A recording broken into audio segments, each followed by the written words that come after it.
everyone, it's Robin, our Silent Crafts, and welcome to my studio. This is my Whip It Wednesday video where I'm going to show you the crafty goodness that I've been working on this week. Thank you guys so much for hanging out with me during the live stream, and for those of you that caught the replay. We worked on the scissors block. I now have all 4 completed, and they're ready to get turned into something. Seeing all 4 of them together like this now, I think I don't want to turn that into a 4 scissor wall hanging. I think they need to be 4 individual projects. I feel like one of them should be turned into a wall hanging, add extra borders around it, and maybe some blocks and have a little bit of fun, or just even a simple, basic, maybe 14-inch wall hanging type thing. One of them needs to be a tote bag, and then we talked about having it as a project bag. Someone suggested it'd be great on a project bag. So we'll see what happens to them. But for now, they're going to get set aside, and they're just going to wait their turn to be created into something. But I had a lot of fun making these. If you're looking for the pattern, check out last week's Whip It Wednesday or the live stream. The link is down below in the description box. If you do check it out, remember that it is a free pattern. But if you'd like to purchase the PDF, it is available. As you're scrolling down through the blog, you'll see that the PDF is there for $4. And that way, if you want to have the PDF and own the pattern forever and not have to deal with all of the ads and whatnot on the blog, you can go ahead and have a clean pattern that way. Otherwise, just keep on scrolling and then the pattern will be down there for free.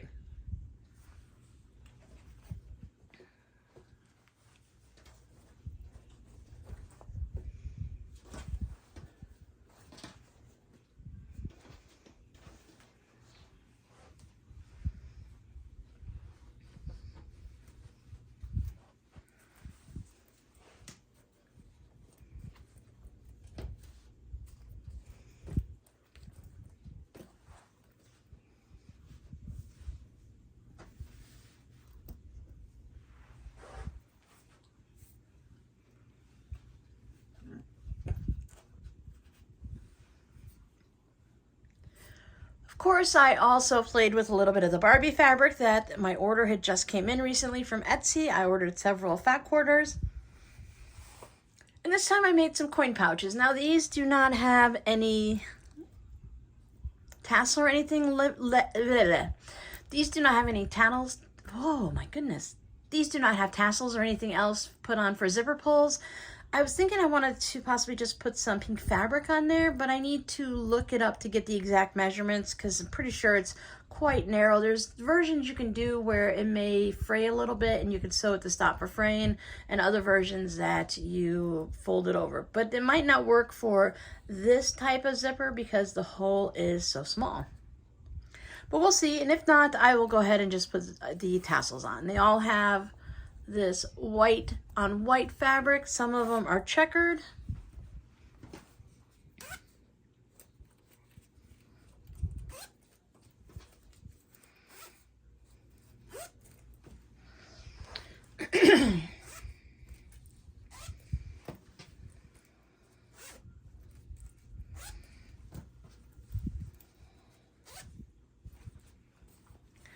They all have white on white for the lining, and whatever fabric you see on the front is the same on the back.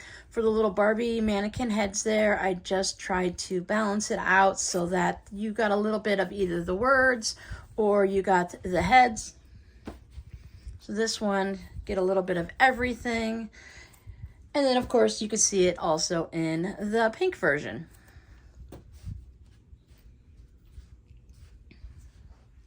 I did also make a scrappy zipper pouch for the Barbie with the pom-poms again. I think I made a quick little video before I sent it out.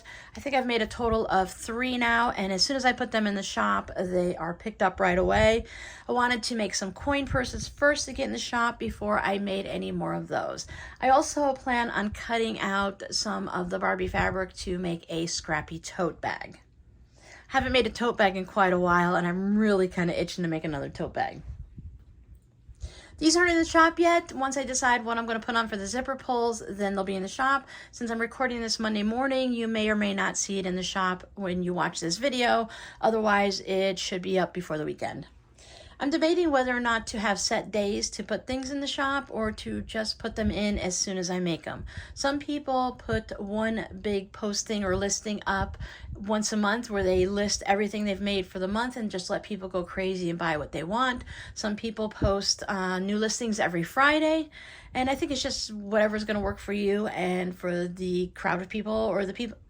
I think it's whatever works for you and for those that you're selling to. So based on my general scatteredness, I feel comfortable either putting them up all on one day, like saving up an entire week's worth and just popping them up on a Friday, or just posting them as I make them.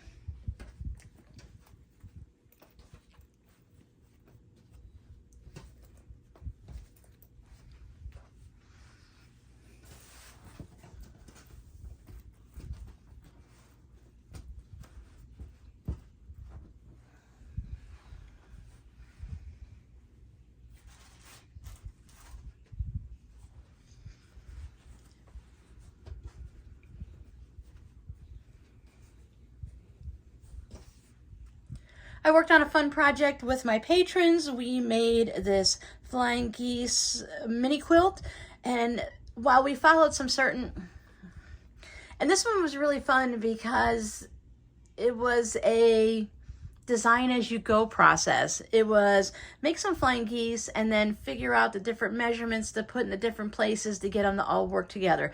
I love quilty puzzles like that. How you can take the pieces you have to smush them all together into a project and get them to work together. Now, as you can see, I haven't quilted it. I have got the little skinny border on. I've got my batting, and I just went with the same simple gray for the backing. That way I can use a lighter gray thread and it's not going to matter on the back or on the front. Maybe the back will be a little more interesting due to the quilting that's in it. This one will definitely be going in the shop once it's done. I even have the simple binding because I wanted to make sure the flying geese were the main object that popped out. So I used the same gray for here and I use the same gray for the binding so that these just kind of float. But I do plan on making another one at some point for myself with fabrics that are chosen purposefully for me that mean something.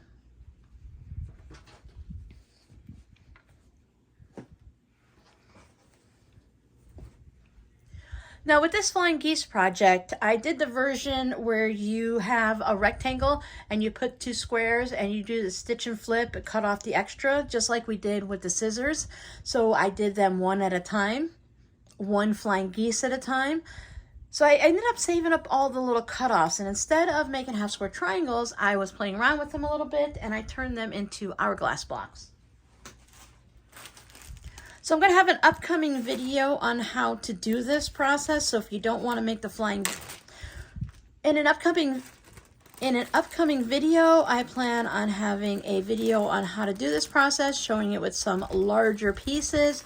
So for those of you that like to keep the little bits, but you don't want to make half square triangles, you want to make something different, you can go ahead and make this hourglass block. And as you can see, green and the black came from there. Here is the yellow and the polka dot.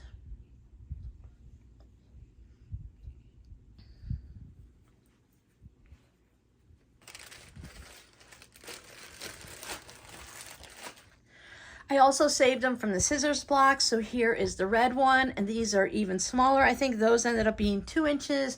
These will be 1.5 inches. And I know I say I don't like to work with the half square triangles at that size, but the hourglass blocks, I do have a project plan for these, or a project in mind that will make it so that it's enjoyable for me and I still get to use up those pieces.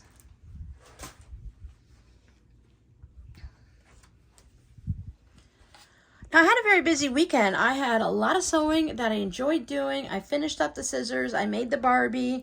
I sewed up all of the little cutoffs from here. And I started working on the cactus blocks. So this is going to be for the cactus table runner that I talked about on the live stream. I got as far as making the center cactus for the Sawari cactus. Ooh, Saguaro cactus. I know. I'll get it. When I hear it more and more when we're in Arizona, I'll figure it out. So this is the main part, and I have all of their arms here. So they each are going to have 2 arms, one coming off of each side. So just like the mini quilt that I made for myself, I just made it a little bit larger so that it would actually fit on a table a little bit better.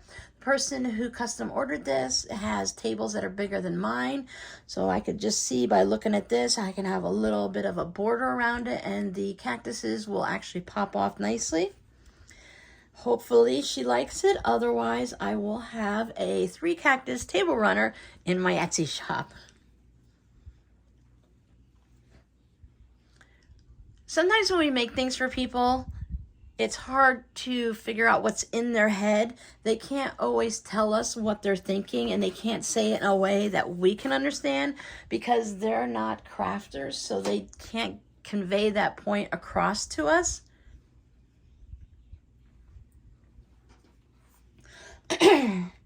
Which is fine. It just means I tend to make more than one project for them. And I'm going to keep going with this project because maybe the person will surprise me, but I have a feeling that this is not what they're looking for. But I have another idea. So nothing is lost. Someone will love the cactus. Either they will love it or someone else will love it, and it'll be fine.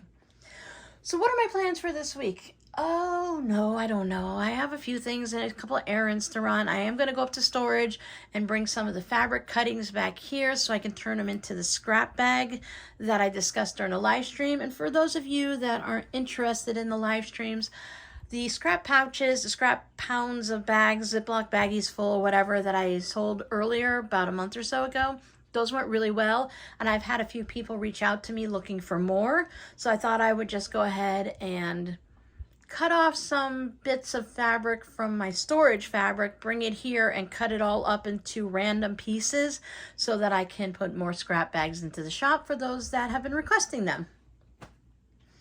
I think the easiest thing for me is just going to be taking a pair of scissors and just like cutting off a chunk of yardage to create a nice variety for several different packages.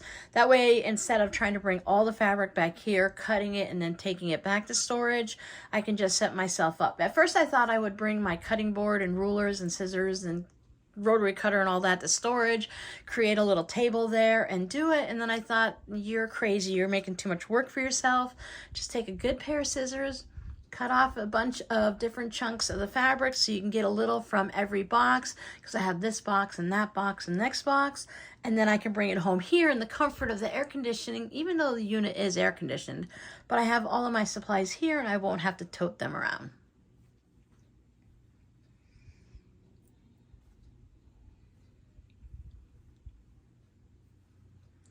So your scrappy word of the day is puzzle. Do you enjoy quilty puzzles like this? I love a quilty puzzle.